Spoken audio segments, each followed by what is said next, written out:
네, 하반기에 들어서면서부터는 코스피 시장에서 편의점주와 또 편의점의 주력 제품을 납품하는 소비재주들의 흐름이 강세를 보였습니다. 대부분이 20%에서 90%까지의 상승세를 보였는데요. 이것은 경기 불황이 또 계속되고 있고 경기 회복에 대한 기대감이 낮아지면서 소비 트렌드 자체가 굉장히 보수적으로 변한 것을 반영하고 있습니다. 그렇다면요, 하반기에 이렇게까지 큰 강세를 보였었던 편의점의 제품을 납품하고 있는 소비재주들 어떤 강세를 보였는지 화면으로 자세히 만나보도록 하겠습니다. 먼저 GS 리테일입니다. 6월 이후에만 34.7%나 오르는 흐름을 보여줬습니다. 바나나 맛 우유 등을 편의점에서 판매하고 있는 빙그레는 90.2%나 급등하면서 주가가 2배에 근접을 했고요. 또한 싱글족을 겨냥한 소량 포장식품인 6족 식빵과 또 호박 패키지를 선보인 삼림식품 역시도 6월 이후에 73.7%나 급등했습니다. 주류 제조업체인 하이트 진로 역시 59.1%나 주가가 급등을 했네요. 또한 에너지 음료 핫식스를 만드는 롯데칠성 5.7%의 상승률을 또 바카스를 공급하는 동아제약 역시도 59.4%로 높은 상승률을 기록을 했습니다.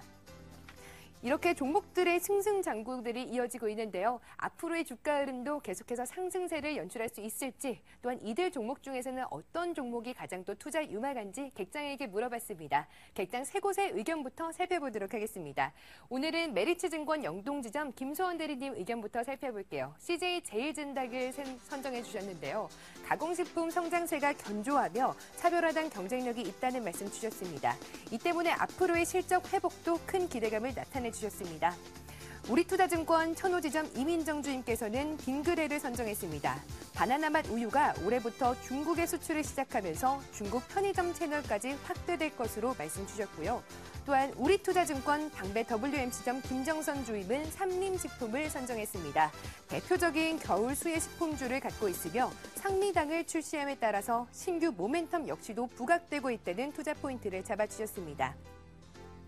네, 이렇게 세 곳의 객장 의견을 나눠봤는데요. 이번에는 이분의 의견까지도 확인해보고 넘어가도록 할게요. 동양증권 금융센터 삼성역 지점입니다. 박진희 차장님, 안녕하세요. 네, 안녕하세요. 네, 편의점 제품이 납품되는 그런 소비재 중에서 어떤 종목을 또 가장 투자 유망하다고 보시나요?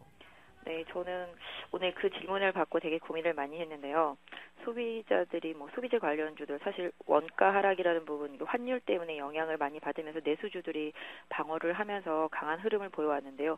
개인적으로는 지금 상태도 저는 많이 올라 있다라고 생각을 하고 있기 때문에 오히려 지금 수준은 보유하신 분들만 보유하시는 전략이 좋지 않을까. 최근에 올겨울 대비해서 삼식품도 마찬가지가 되겠고요. 오리온도 마찬가지가 되겠고, 먹는 부분이라든지 그다음에 가스라든지 이런 생활과 밀접해져 있는 그런 종목들이 상당히 많이 올랐는데요. 알고 보면 해당 종목들이 거래량이 상당히 많지 않습니다. 하루에 몇만 주 되지 않은 종목들도 많기 때문에 개인 투자자분들이 사실 큰 돈을 가지고 접근하기는 어렵고 소량으로 재미로 조금씩 하시는 분들은 접근해 볼 수 있겠지만 지금 전략적으로 그 종목들을 사기에는 저는 약간 좀 늦었다라는 생각이거든요.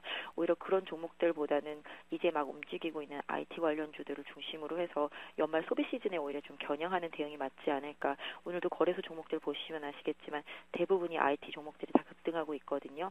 이런 부분들 또 그동안 기대감으로 많이 올라와서 또 오늘 코스닥의 엔터 관련주들이 다 급락해서 하한가 부분에 들어간 것인 것만 보신다 하더라도 얼마큼 테마주들이 많이 무서운가, 실적이 뒷받침되지 않는 종목들이 얼마나 무서운가 아실 것 같습니다. 그래서 전반적으로 식음료들이라든지 가스 이런 부분들 실적은 어느 정도 나오겠지만 제가 볼 때는 주가가 오른 만큼 서프라이즈한 실적을 계속적으로 보여줄 거라고 생각하지 않습니다. 그렇기 때문에 오히려 연말을 노리고 내년을 노리신다라면 IT 부품 쪽이랑 IT 쪽에 대한 집중력을 좀 더 발휘하셨으면 좋겠습니다. 네, 음식료를 중심으로 하는 소비재들은 이미 많이 또 상승을 했기 때문에 지금 접근하기엔 조금 조심스럽다는 의견을 주셨습니다. 오히려 IT 중심으로 한 부품주에 관심을 가져보자 이런 말씀 주셨는데요. 조금 더 구체적인 종목은 잠시 후에 주간 공략주를 통해서 또 소개를 받도록 하고요. 이번에는 저번 주에 있었던 주간 공략주 점검 좀 해보도록 하겠습니다. 서울 반도체를 소개해 주셨어요. 오늘 장에 큰 강세를 보였습니다. 장중 최고가로는 22,500원까지 오르면서 거의 4%에 가까운 3.45% 수익률을 달성을 했습니다. 반등을 이용해서 매도 전략을 세워봐야 될지 궁금해하시는 분들도 있을 것 같은데 앞으로의 대응 전략을 어떻게 세워봐야 될까요? 네, 맞습니다. 지금 현재 서울 반도체 오늘 장중 고점으로는 22,650원까지 상승을 했었고요. 최근 21,500원 부근에서 자리를 잡고 강한 반등을 보여줬습니다. 오늘 현재는 1,150원 상승해 있는데요. 개인적으로 서울 반도체 같은 경우 그동안 상당히 많이 소외되어 있었던 종목이고요. 에너지 절약이라든지 여러 가지 면에서 봤을 때 LED 업종에서 오히려 안 움직였던 마지막 남아있는 종목이었기 때문에 지금 추세대로 저는 끌고 나가는 게 맞다라는 판단입니다. 그래서 현재 22,550원인데요. 22,000원 지지선으로 설정을 하셔서 홀딩 하시고요.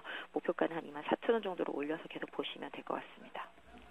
네, 추세대로 가져가는 게 맞다 이런 말씀 주셨고요. 손절가로는 22,000원 선 정도를 설정해 주셨습니다. 또한 목표 수익으로는 24,000원 선까지 노려보자 이런 말씀 주셨네요.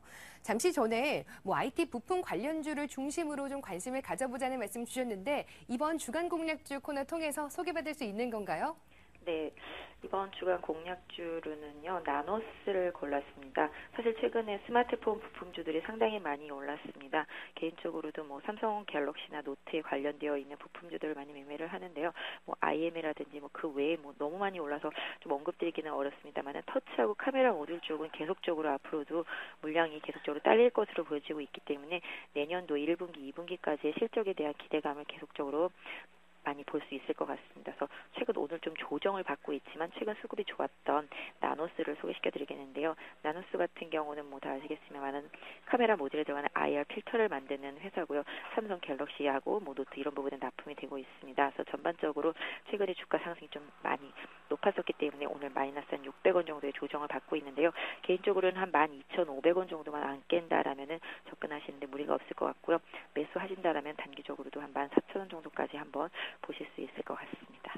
네, 목표 수익률 7% 주간 공략주로 나노스를 선정해 주셨습니다. 목표 수익률은 7%고 또 손절가로는 12,500원 선을 조심스럽게 유의하자 이런 말씀 주셨는데요. 나노스 최근 5거래일 연속 좀 강한 흐름을 보였습니다. 그러다가 오늘장에는 소폭 조정이 나오고 있는데요. 앞으로 일주일간 흐름도 더 강한 흐름 보여서 목표 수익률 7% 무난하게 달성하기를 기대해 보도록 하겠습니다. 오늘장 주간 공략주 동양증권의 박진희 차장님과 함께했습니다. 말씀 감사합니다. 네, 감사합니다.